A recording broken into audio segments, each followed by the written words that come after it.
daripada Rakernas ini pertama adalah untuk melakukan suatu perubahan paradigma tentang sistem pelayanan yang sekarang sudah menggunakan sistem digital. Nah, tentu yang kedua adalah kaitannya dengan reformasi birokrasi yang selama ini dilakukan oleh para pensiunan, kemudian sekarang dilakukan oleh generasi-generasi yang sekarang. Ini harapan besarnya adalah memberikan pelayanan yang lebih singkat, lebih cepat, sehingga nantinya masyarakat merasa dilayani dengan cepat dan baik, tanpa ada pungutan-pungutan. Harapan besarnya adalah mereka yang sudah pensiun ini, pengabdiannya tidak pernah berhenti, tapi tolonglah diperhatikan dalam hal pelayanan kesehatan. Misalnya BPJS-nya, karena sudah pensiunan, dianggap wah itu belakangan aja, karena itu toh sudah dianggap sudah dibayarin. Tidak demikian, harusnya diprioritaskan. Kenapa? Karena usia di atas 60 semua rata-rata. Ya. Yang kedua adalah juga fasilitas bagi daerah-daerah untuk memberikan infrastruktur tentang fasilitas bagi lanjut usia. Ini bagian daripada usaha kita memberikan pelayanan kepada para pensiunan. Kemudian juga tentu ya, kalau pegawai negeri TNI, Polri semua naik, juga pensiunan juga bagi pensiunan TNI, pensiunan Polri, pensiunan ASN, pensiunan BUMN, ya harusnya juga dinaikkan. Nah, supaya mengikuti perkembangan ekonomi. Assalamualaikum warahmatullahi wabarakatuh. Selamat datang di ARI 59, media informasi dan edukasi terpercaya. Salam sejahtera bagi Bapak Ibu semua dimanapun Anda berada. Pada kesempatan kali ini, kami akan membahas tentang Persatuan Pensiunan Indonesia, desak Presiden Prabowo ubah skema pesangon dan jaminan kesehatan. Bagi Bapak Ibu yang baru bergabung, jangan lupa untuk klik tombol like, subscribe, serta aktifkan tombol notifikasinya agar Bapak Ibu tetap mendapatkan update informasi terbaru dari kami. Berikut ini adalah informasi lengkapnya. Persatuan Pensiunan Indonesia, PPI, adalah lembaga yang sah dan diakui oleh negara, berdiri atas dasar Undang-Undang Dasar 1945 dan Undang-Undang Kehormatan Negara. Lembaga ini telah mendapatkan persetujuan dari Menteri Dalam Negeri, Menteri Pendayagunaan Aparatur Negara, dan telah disahkan melalui Keputusan Menteri Hukum dan HAM. PPI hadir sebagai wadah untuk mengorganisasi para pensiunan pejabat negara, baik yang berasal dari ASN, TNI, maupun Polri.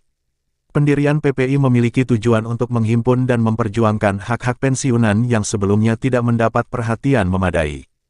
Hal ini disampaikan langsung oleh pengurus PPI dalam sebuah diskusi dengan Presiden Joko Widodo. Presiden menyarankan perlunya adanya wadah yang dapat mengakomodasi mantan pejabat negara setelah masa jabatan mereka berakhir, karena selama ini organisasi pensiunan hanya terbatas pada lingkup tertentu saja. PPI, sebagai solusi, merangkul seluruh pensiunan, termasuk mantan presiden, wakil presiden, para menteri, pejabat tinggi negara, serta anggota DPR RI, DPD, gubernur, hingga bupati dan wali kota. Seiring berjalannya waktu, keberadaan PPI semakin diperkuat dengan keluarnya Peraturan Presiden Nomor 88 Tahun 2021 tentang Rencana Strategis Kelanjutan Usia, yang memberikan dasar hukum bagi keberlangsungan lembaga ini. Dalam perkembangannya, PPI tidak hanya fokus pada pensiunan pejabat tinggi negara, tetapi juga mengakomodasi anggota TNI dan Polri yang telah mengabdi sebagai pejabat negara atau yang berkarya di luar institusi mereka. Salah satu instruksi penting yang diberikan oleh pengurus PPI adalah untuk memberikan penghormatan yang layak kepada para pensiunan yang telah meninggal dunia. Setiap kali seorang anggota PPI wafat, jenazah mereka akan dipayungi dengan bendera merah putih, simbol penghormatan tertinggi bagi pengabdi negara. Bahkan, pengurus PPI meminta agar pemerintah melalui Kementerian Dalam Negeri membacakan riwayat hidup almarhum dan menyerahkan bendera merah putih kepada keluarga sebagai bentuk penghargaan. Selain itu, PPI juga memperjuangkan kemudahan akses bagi pensiunan dalam layanan kesehatan, terutama terkait dengan BPJS Kesehatan. Dengan keluarnya instruksi dari Dirut BPJS, para pensiunan tidak perlu repot mengurus surat pengantar ketika ingin berobat, serta membuka konter khusus untuk memudahkan mereka. PPI juga aktif memperjuangkan hak pensiunan di bidang keuangan. Mereka membantah pernyataan Menteri Keuangan yang menyebutkan bahwa pensiunan, baik pejabat negara maupun ASN, menjadi beban anggaran negara. PPI menegaskan bahwa pensiunan memiliki hak yang sah atas dana pensiun yang telah dipotong selama masa aktif mereka, dan hal ini harus dikembalikan oleh negara. Salah satu langkah yang sangat penting bagi PPI adalah menjaga semangat hidup dan kebersamaan di antara anggotanya. Dalam setiap kesempatan, mereka mengajak para pensiunan untuk tidak hanya beristirahat setelah pensiun, tetapi juga untuk terus aktif berpikir, belajar, dan berkontribusi bagi keluarga serta masyarakat.